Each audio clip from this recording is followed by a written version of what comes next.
Hey everybody, welcome to another week of Subconsciously Speaking. I'm your host, Ilah Brock-Renzi. Today, I'm making a little bit, I did a thing on relationships a while back, and I think I want to do more on that today. It seems like I'm getting a lot of clientele and phone calls about relationships, just your significant others, etc.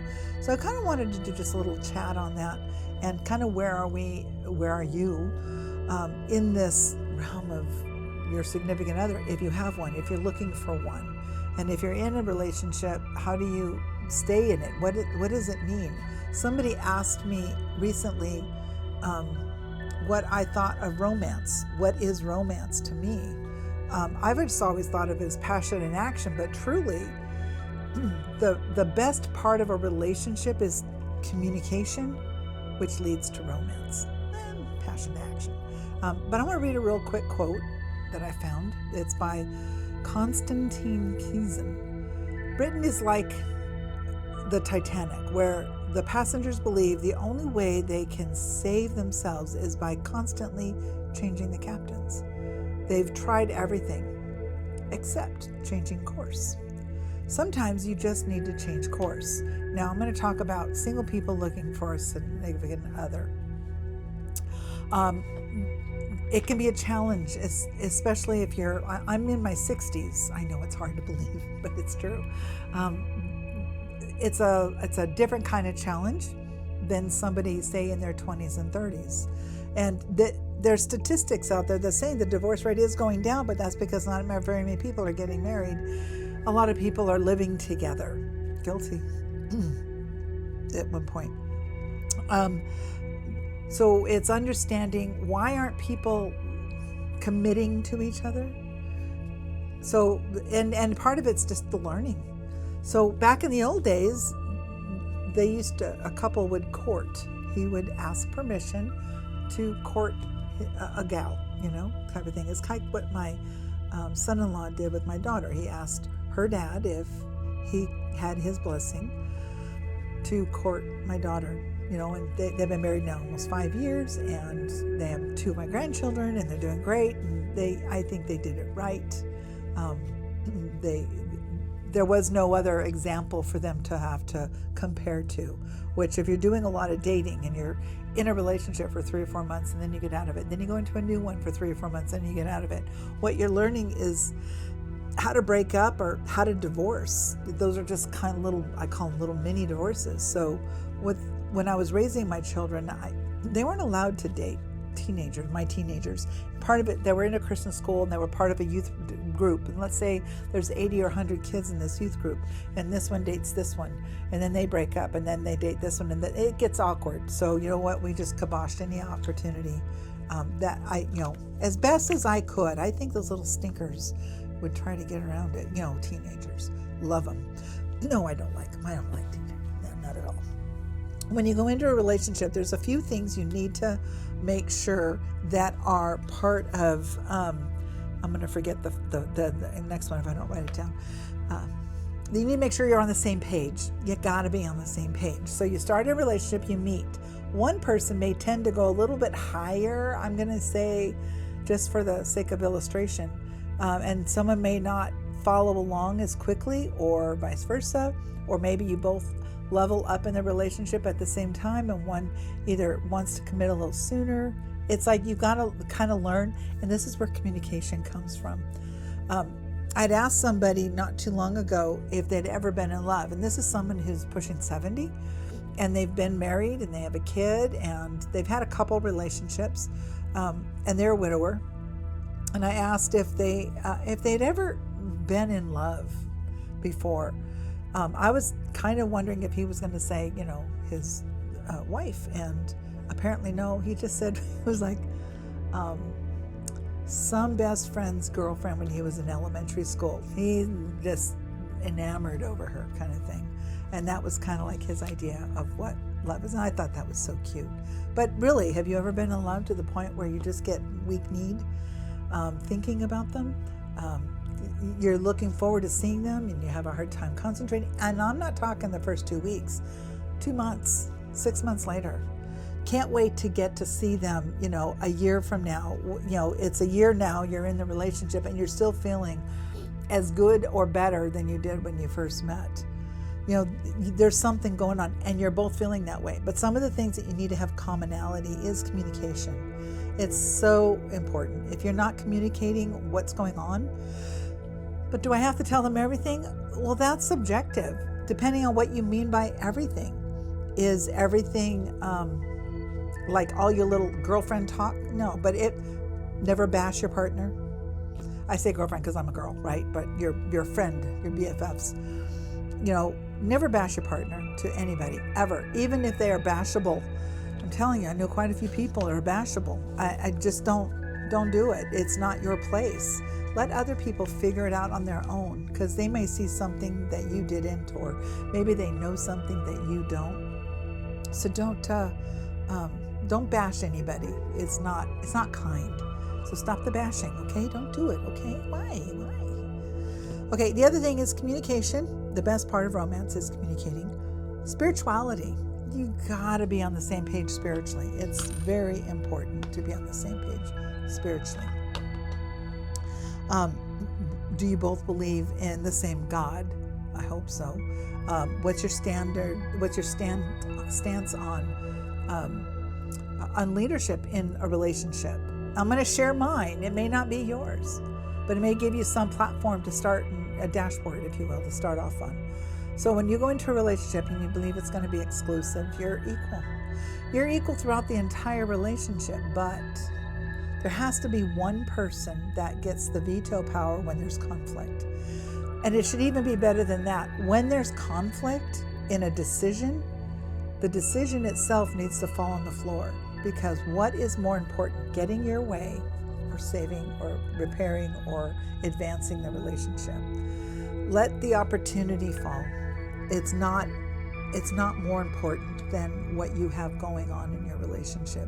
So spiritually, leadership, and I'm going into this leadership. When I was married, with Mike and me, I told them the same thing. We're equal. And if a decision has to be made and we're in conflict on that decision, he gets to make it. And I told him I will be fine with whatever decision. I won't complain. I won't be grumpy. I won't stomp my feet. I won't throw a temper tantrum because I didn't get my way. Inside, it might be killing me. But you know what? I'm going to take the high road. It's going to be okay. Because there might be insights he either can't explain or couldn't explain, if you will, that I don't see. And that's fine. Absolutely A-okay. Well, it's good. But otherwise, we're the same. We bounce the ideas off each other or whatever. And then where's God in your spirituality? Where is he in your life, in the life together? When I'm doing a little bit of dating, I'm not like going out all the time. Just I'm talking to a gent or if I'm talking to a gent and we do end up going out, I'm looking for his spirituality. Where is he? And it's nice because a few months ago I did go have a sandwich with a guy and grabbed my hands and he said, "Let's pray." I was like, wow, I can get on board with this. That was kind of cool. So that, I'm looking for that personally. Just giving, he has an attitude of gratitude. Okay, I like that. So that, it obviously didn't work out, but I like that. So I know what I like. I know what I want. You list it out. Financially is huge. You can't, if you're married, you keep things as one. The good book says the two shall become one. Two shall become one. Two shall become one. So everything is together. If you're not married and you're cohabitating, that's fine, but you can continue to keep things separate. When there's kids involved and it's a blended family, it can get even more sticky. So you really have to decide spiritually and financially, then communicate all that. Who's the disciplinarian? And are we going to treat one person's child, the blended family, better than the other? Am I going to treat that person, or they're going to, who's going to be favored? Because when two come together, they need to be the united front, and all the children need to figure out how to get along. Because when you're coming from a breakup and you've got the children, and this breakup and you got the children, they're going to play games with you. They're going to play both sides any way they can. But if you can maintain a united front, that your partner is more important, because although the children in this situation or scenario, they were there first, but your partner's going to be there once they leave the house. So be aware of that. And it's a huge discussion. Bring in a mentor, somebody who can help you navigate what that should look like for you. Also, you got to talk about debt. What kind of debt do you have? Is there an expectation that someone's going to help pay off your debt? You can go into the relationship with debt, that's fine, but don't create more. I heard a slogan and I love it, and I've just been really trying to live by it. If you have to make a payment, you can't afford it. That's a huge one, and I wish I'd learned that a long time ago. It would have saved me a lot of heartache. But yeah, don't talk about debt, and don't create more debt when you go into the relationship. Just take care of what the debt you have, so that you're not in your 60s. I don't have debt. Thank God I'm out of debt. But, it will make a difference. And then as far as credit goes, that's a whole other conversation. Okay, the last one I want to bring up is intimacy. You got to talk about it. And sometimes it can be a very uncomfortable topic to talk about, especially if you're new. Now, if you're new in the relationship, don't talk about it yet. Wait till an opportunity comes up that it becomes like later on. Like say you're dating for a few months and you're looking at marriage or whatever. Talk about it then. What is it to you? What is it to them? What is it? You got to learn each other's likes, what their needs are. Are there daily requirements? Are there just, for me, I just want the flirt. Just, flirt with me. Every day I needed him to flirt with me. And he knew where I stood on that. I made a list and I laminated it and I put it on the fridge. Hug me, tell me you love me, send me a text that, just remember me throughout the day, at least once, kind of thing. Those things that set me off. Those are just beautiful. But I had it in writing. I communicated what my need was, kind of thing. And he always went above and beyond. And in asking yourself, what does a relationship look like to you? It takes a pen and it takes paper. And you've got to write it down. Don't just think about it, because you're going to come up with great ideas and you're not going to remember them. The weakest ink is better than the best memory. Write down what you're looking for in your mate. What does it look like? What is a perfect relationship? And then go for the perfect relationship. You're not going to get it, but that's okay. You get 90% of it, you're going to be so happy. So go for that. Regarding dating, should you date several people all at once? I always thought there was nothing wrong with it until recently, and I'm kind of learning a little bit of a change of heart on that. Actively dating somebody, going out to dinner and catching a show, or doing some activities or whatever. Would that to me it would be awkward now. I don't know why. Maybe because I'm in a small town, and I'm going out to breakfast with somebody, and then 3 days later, that somebody sees me out to dinner with somebody else. It just doesn't play well, because I know how I would feel. So I'm going to limit myself to just, date one at a time. Now I might talk to a couple, but I'm only going to date one.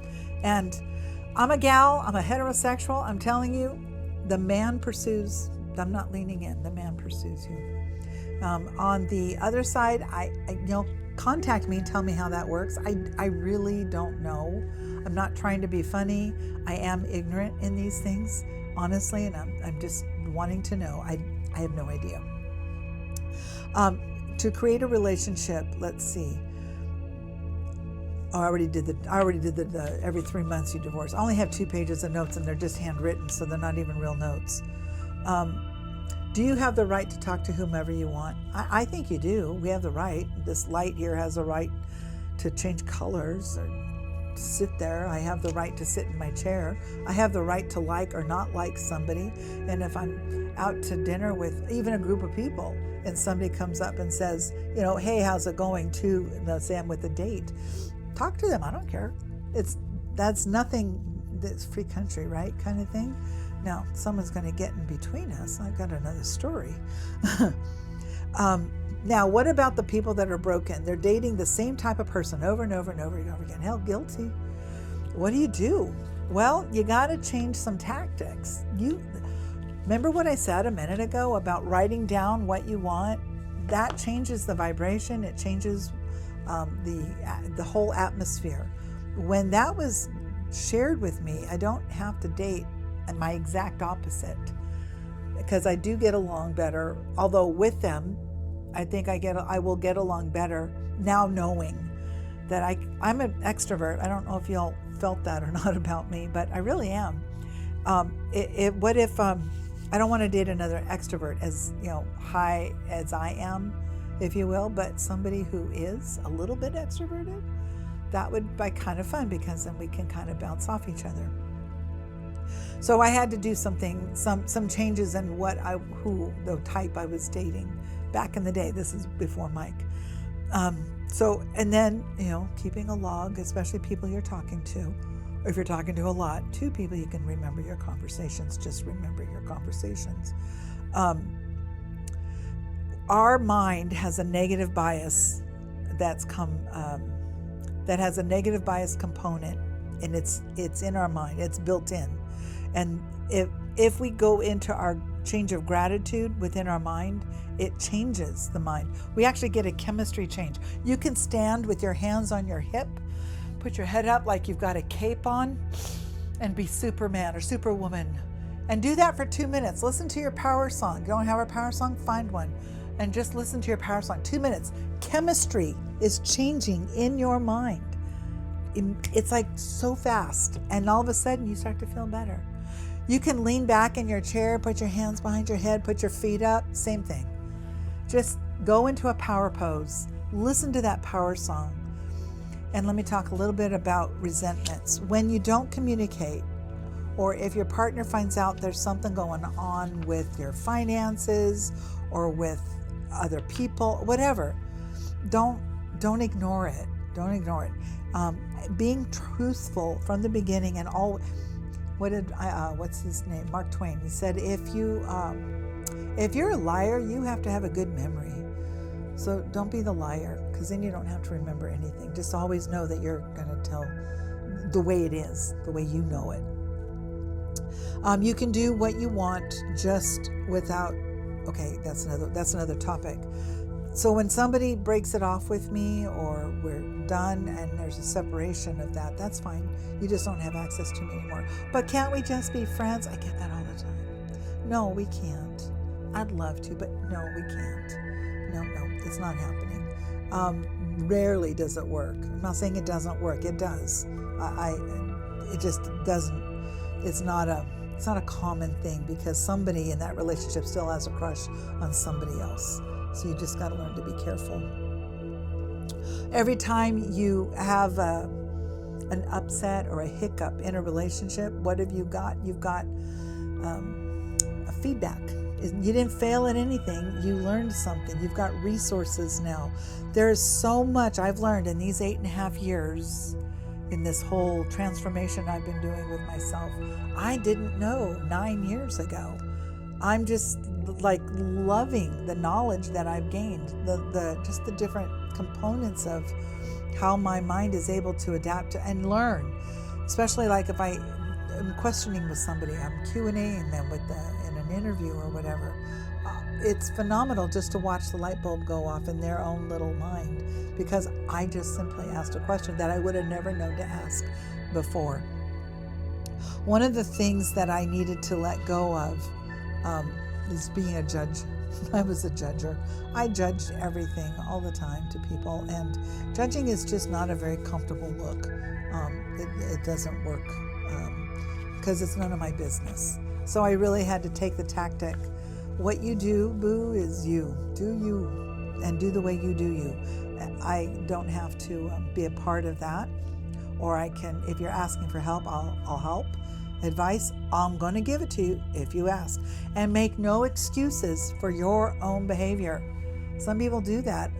Recently, a client came in and they wanted my help, and they wanted help with this and whatever. And so I was questioning some things. Well, it was just a lot of excuses to all the questions I gave, because it's almost like they want to go in denial, but they can't now because the cat's out of the bag, and now they wish they could put it back in. But they brought it up, so I'm going to be straight. So do you need to let go of someone to gain the peace that you've been looking for? Maybe. So gain the peace. How do I gain peace? You got to let go of stuff. You got to go through that doorway.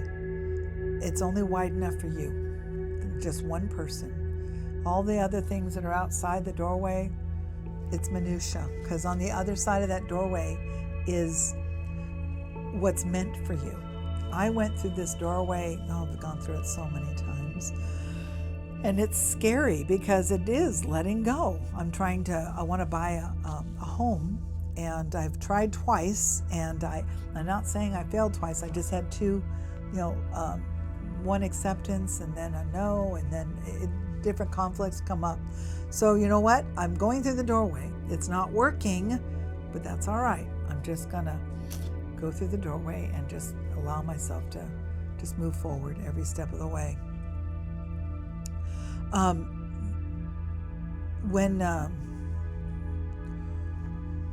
When you're on fire, I'm going to do a 1, 2, 3 scenario.